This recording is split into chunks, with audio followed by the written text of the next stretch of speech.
All right, welcome to another 902 gaming video, and today I am going to have to, I'm going to be playing some of the January 3rd deck lists. Full disclosure for this video, I played this deck yesterday, and unfortunately what ended up happening was I had my mic muted somehow. So I lost all the audio, and I felt like I would just rather just replay it than record over the video. And so it'd be kind of like a disjointed kind of thing. So I'm going to try to play it the same way that I did yesterday. I won't try not to make the same mistakes that I made. But anyways, we'll just get on with the video here. You'll see what I mean when I get to that point. I may just explain it and then play it properly. Anyways, I misplayed a certain card in the deck. So we have the Valentine, Dean of the Vein. We have my favorite card, or one of my favorite cards, the Sentinel. We have Scute Swarm, again, apparently a big fan favorite card. The reason I chose to play this deck was a couple of reasons. It's playing Scute Swarm, and I will constantly probably play Scute Swarm decks, even if they're mildly different. Because of Valentine, which I'm assuming can be cast off of the Prosperous Innkeeper for the black mana. It's also playing Storm the Festival. And playing Rite of Harmony, which a card is a card to continuously look at. And in combination with Scute Swarm, you can draw a bunch of cards. You have Wrenn and 7, which you can put a token into play, draw a card or so. You have Storm the Festival, which allows you to play any of your big cards. You have a little bit of removal, multi-purpose removal and borrowed time. Again, I think the only problem that I have with the iteration of Scute Swarm decks is I don't see Evolving Wilds, and I hardly ever see Field of Ruin. I think if you're playing Scute Swarm, I think you have to play some number of either of those two cards, if not both together, if you can swing it. Nothing out of the sideboard, but I did put the sideboard together anyways. So let's just get to some games. Just going to play best of one. I'm not going to do best of 3 or anything. I don't want the videos to be like an hour. Okay. I'm still determined to find a deck. Try to figure out why Scute Swarm is so sweet. Now, there are instances, I had a previous video where, you get that instance where you make about 20 tokens in one turn. But other than that, it doesn't ever seem to be that good. Okay, so I have a 1-drop, 2-drop, untap mana, and then I have something to do a little bit later. Okay. This seems fine.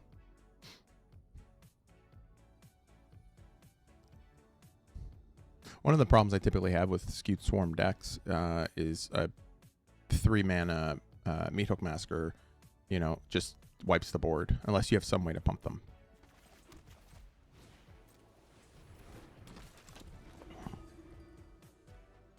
This card might be pretty intrinsic in the deck and pretty valuable. So I think it's actually your card draw, card selection, I suppose. Okay.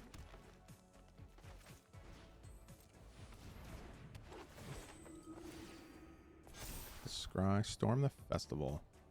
Don't think I want that. Heck. Pass a turn.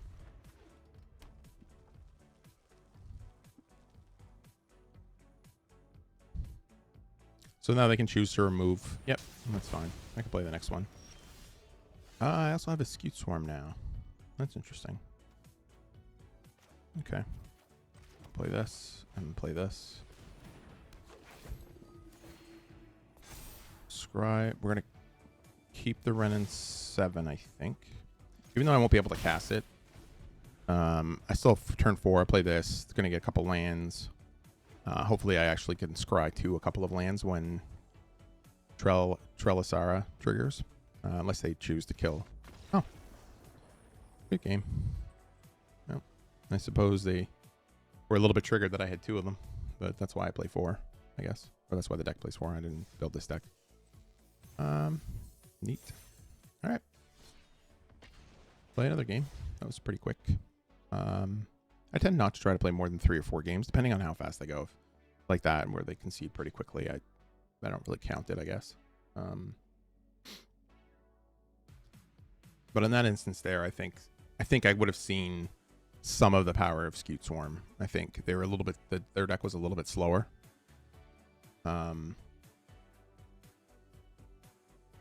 And I've been on the receiving end of the 1 mana cleric and the Trellisar, where they just kind of go nuts with it, and they're just constantly drawing threats, and you're unable. You don't have the extra removal spell for the second one. I have to mulligan, I think. Yeah, I can't really cast Rite of Harmony. This is going to be uncastable for quite a while. I have to mulligan. Ugh. I'm gonna keep. Yikes. I don't really know what to put on the bottom here. In case I don't draw, this will give me some removal. I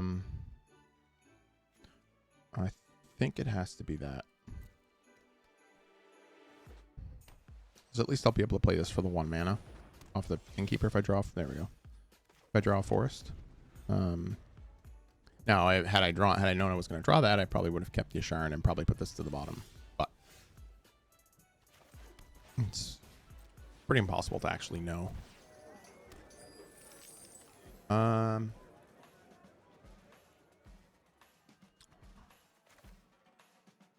They're playing mono white clerics. I think I want that for the 4/4 side. I think this is where I was mentioning earlier in the video where I was saying something about Valentin. I would almost always when I played this deck yesterday, I would constantly so I have access to 4 mana.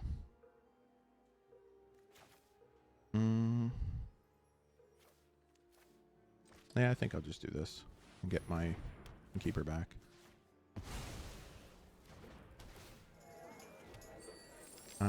I could play the second one here. But I don't think I'm going to. Just gonna pass. So what I was doing was when I had the ability to cast this for the 1 black mana, I would, not realizing that in actuality the 4 mana side is the only reason this card is played. Sure. Okay, so now I have a Scute Swarm, but no land. I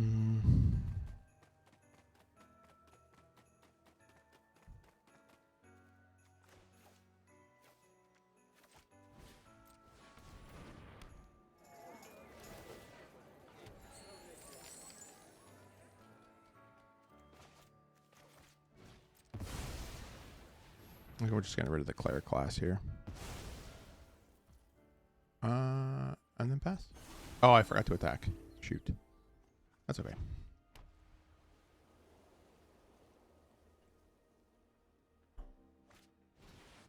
Yep. What does this do? Lever enchantment card reveal and put on. Oh, that's a pretty neat card. Ooh, teleportation circle. Nice. No. Oh. All right.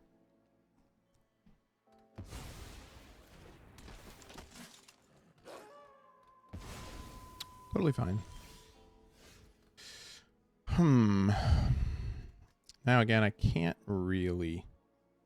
About the only thing I could do is potentially just cast this for the black mana and draw an extra card. But I think I have to play this now. Unfortunately, I probably shouldn't have used the borrowed time, but that's okay. There's not a whole lot I can do there. They might have another Brutal Cathar anyway. And they could maybe switch and take this one instead. Oh, they'll just disenchant that. Okay. That's fine. I need to draw land is what I need right now. That is not a land. Pretty big trouble here.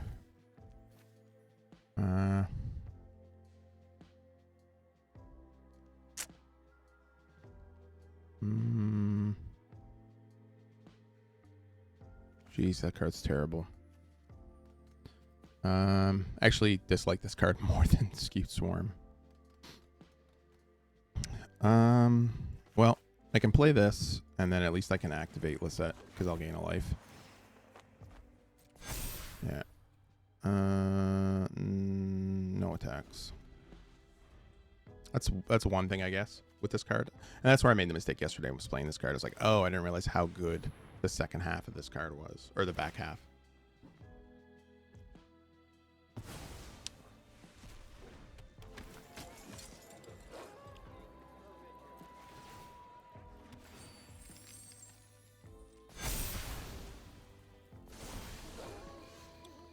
Okay, still no land. But I think now I kind of have to do this. I'll pay that. I'll just cast Illuminarch Veteran, gain some life. And I'll draw a card. Need to draw a land here. Okay. I'll attack. In the turn. I'm keeping the land just so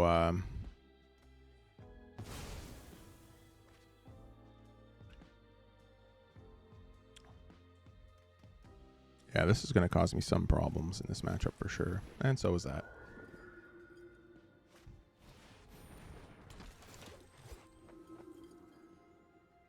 Unfortunately, there's not a lot I can do. And this is why I was talking about this style of deck. Where really, if you don't kind of draw almost perfectly, you're pretty much dead to anything. So.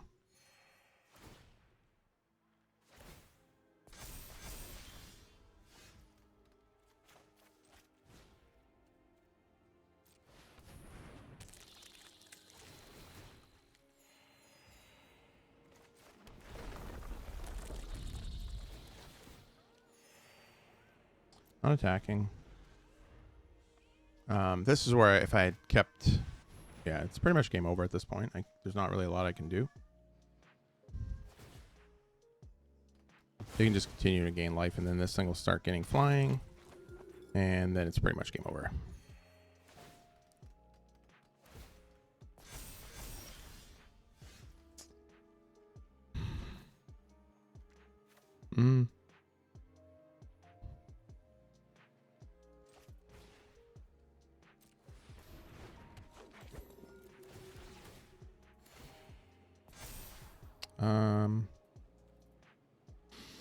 I don't think I want more land.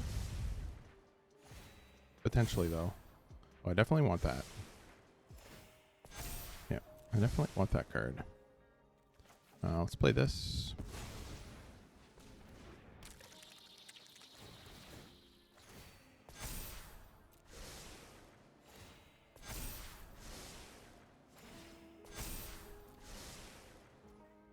Play the lamb. Trigger a couple times.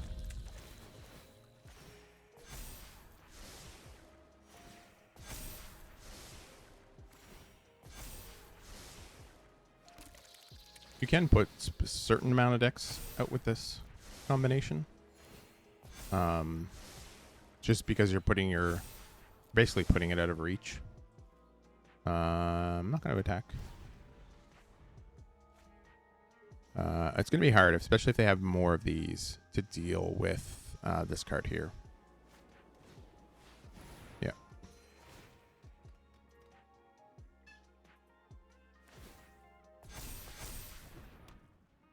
And that's going to become a... Sure.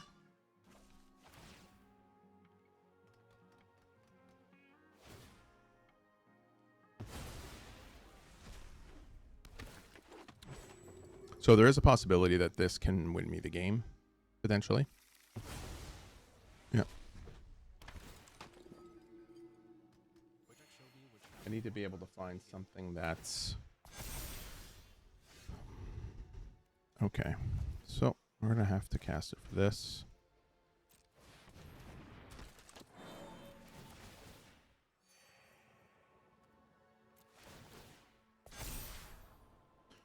I don't need another Scute Swarm.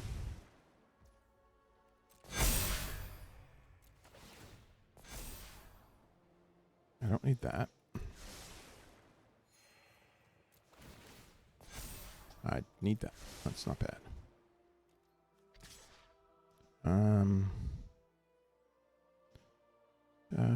see. They have 5 blockers, and I have nothing with lifelink. Does it have lifelink? No. Okay, so I got 4, 5, 6, 7, 8, 9 attacking creatures. So they'll kill this, kill this, kill this. And then potentially kill this and kill that. So I think.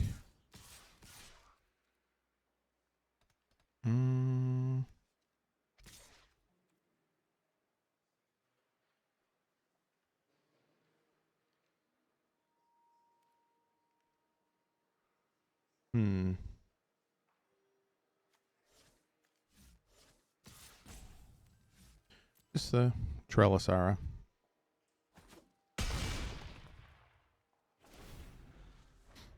Now, hopefully they're not playing something like Doomscar.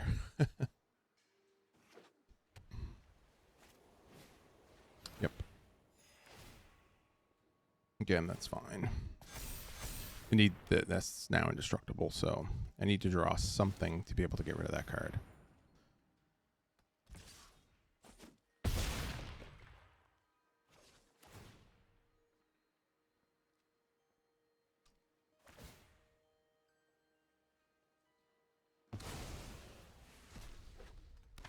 I think they should.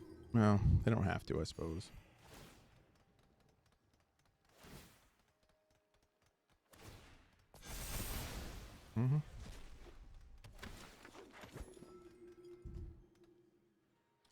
Well, this is probably the only game of this I'm going to play.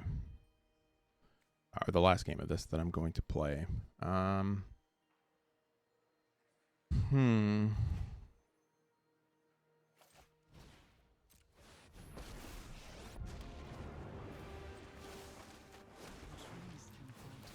Fortunately, I can't pump my team anymore, so I need to scry. Keep the land.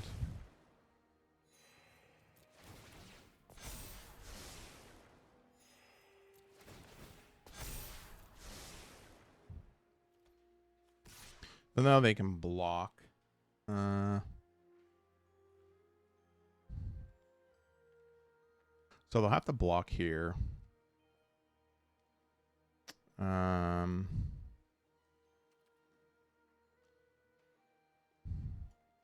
1, 2, 3, 4, 5, 6, 7, 8, 9, 10. So block, block, block, block, block, block, block, block. And they're going to only take 10. And most of my forces will die. I think I have to. I'm going to try to push it a little bit here. It's probably a mistake, but I think I have to stop them from drawing a bunch of extra cards.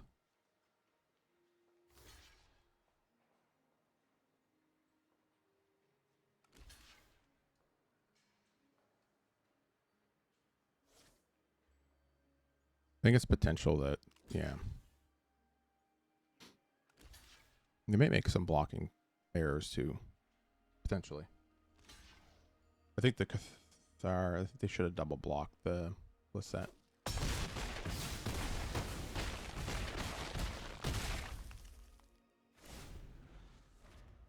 Oh, they only get to draw the 1 card at least this turn.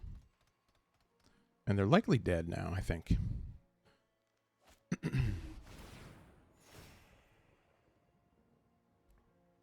think they're dead. Potentially.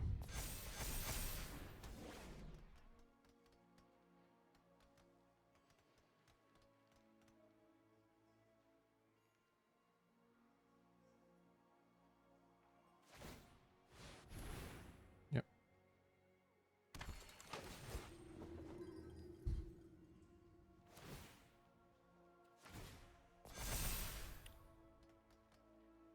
Because I'll be able to pump 1 more time with Lisette. Yep. I think it's too late.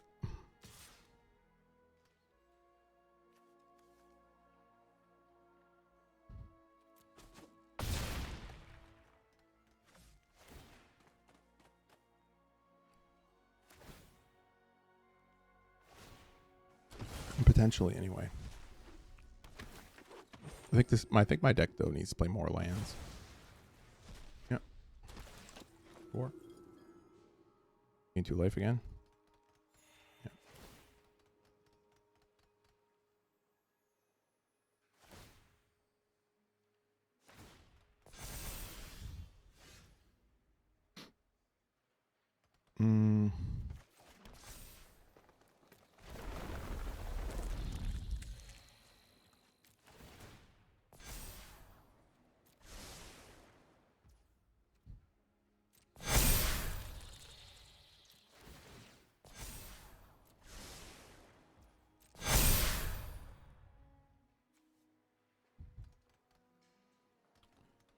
I think that's probably game. Potentially.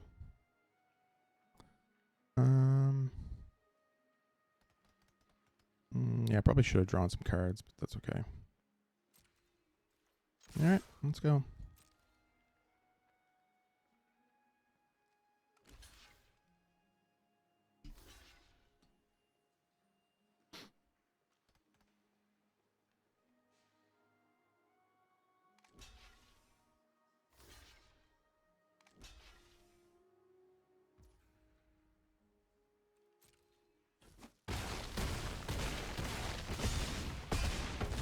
Good game. Well, we got to see the power of the deck anyway. Especially when I thought I was going to fall really far behind. You kind of see the power of the Lizette creature, legendary, rather. And that was the mistake that I was making yesterday when I was playing the deck. I was playing it a lot for the 1 mana side instead of saving it for the 4 mana side. So you have to, when you look at the deck list, you got to consider this. You have to consider this as a 4-drop and not a 1-drop. So yeah, you kind of saw how the deck sort of functions in that last game. I still think, well, first off, I think the deck needs way more lands. Maybe you play some creature lands or something like that. But that's the best. This is the best deck so far because it found a way to pump the Scute Swarm tokens, and that was always my problem in previous decks that were running Scute Swarm. It was always just to get the bunch of 1/1s, and unfortunately, in that instant, in most of those cases, Meathook Masker or something would take down all my tokens. But the fact that this can pump and kind of get out of control in combination with these 2 cards, it's kind of like a combo deck. Basically, what you want to do is, build up your early cards, draw some of your support cards, maybe some card draw with the Rite of Harmony, and then maybe play a Scute Swarm, and then pump them all with Lizette. So every land that you draw after will trigger the Scute Swarm, which triggers the Lunarch Veteran and the Prosperous Innkeeper, which causes you to gain life. And then, so basically after you have your combo in place, the only cards that you want to draw are lands, which is why I don't think Storm the Festival at 6 mana really makes the cut. I think it has to be something else. I think your top end can only be Wrenn and 7, which fuels, again, this card here fuels this, combo deck, creature combo deck, I guess. The only other thing I would like to see in the deck is probably a little bit more removal. Maybe some Fateful Absence or something like that. This is a pretty good card because it can actually fetch you a couple of lands. So this is a fine card as well. But I think it's only playing 20. It's playing 22 lands. And I think you can play, if you're gonna play a 6 mana, you can probably play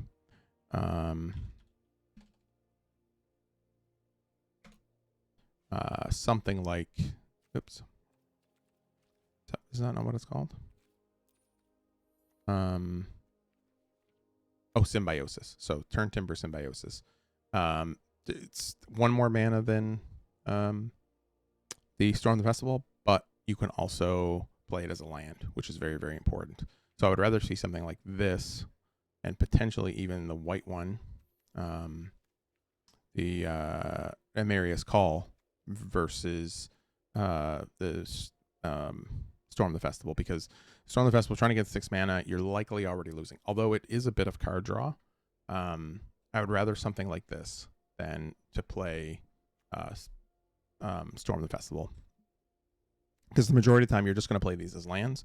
And then if you ever get to the point where you have a bunch of extra mana, if by some miracle you flood out, these can still help the combo a little bit. You can have a couple of angel tokens that allow you to you know, basically pump up and give you some flyers if in case the opponent's also playing Scute Swarm and they can have infinite blockers. Because I don't think this gives trample, right? Oh, they do gain trample as well. Okay. It's only till end of turn. Yeah, okay. That's what I thought. I was wondering in that last game why I didn't trample over. But yeah, it's a pretty fun deck. Again, it's the best deck that I've seen Scute Swarm, and it's something that I should have thought about with Scute Swarm from the beginning, was the fact that it should be more combo centric. It's a more combo centric card, and this deck sort of plays to that strength. I don't think this is necessarily the best deck. I don't think this is the best iteration of this type of deck. I think that just Spare Sentinel could be something else. I think you can add another color potentially. Maybe black or maybe blue or something like that to give a little bit more card draw, maybe a little bit more redundancy. Maybe play some tutors, you know, something like that to actually get your pieces out. Just because there's, you could play Dig Up to get land and also then Diabolic Tutor later on. But again, it's not a creature, so as you saw in that game as well, this actually allowed me to pump the first time. But I think the big thing that I would say that it needs some other way to interact with the opponent. I don't know what that is. Maybe this deck also plays something like a single copy of Teleportation Circle, just to be able to bounce the borrowed time around if necessary. And then, you know, you can also bounce a couple of your creatures around, so that's a possibility, although in and of itself that card's not that great. But something like that. I also had suggested playing some number of Blex, because instead of this card, because it pumps the insects, so it gives you a little bit of redundancy with the Lizette, and all the tokens that you make from Scute Swarm, they're all insects. So having one of this out at least is sort of a crusade for this deck. Like it's another version of this. It's not as strong, obviously. Then you have the also option of playing the flip side very rarely with treasure tokens and stuff if you ever need to maybe look for combo pieces. So this card to me feels like almost an auto include in this deck, just because of the front half helps with the combo deck. You gain life, number one. It pumps your insects, number two, and then the third one would be the backside of it, which allows you to kind of tutor, or at least lets you look at the top 5 cards. And as you saw in that game, I had tons of life to play with. So the possibility for this deck to kind of go into like an Abzan frame, or play just a little bit, play a few lands that maybe tap for black, so you can cast this backside. Again, I haven't tested it or anything like that. I'm just kind of going on what I think the deck actually does, or at least what it's trying to do. And to me, it feels like a combo deck, and you want more pieces to support the combo deck. You want, like for combo decks, you want redundancy. You want cards that do very similar things when you don't draw your specific pieces, right? So, but anyways, that's going to do it for this video. Hopefully you enjoyed it. And I'll see you later.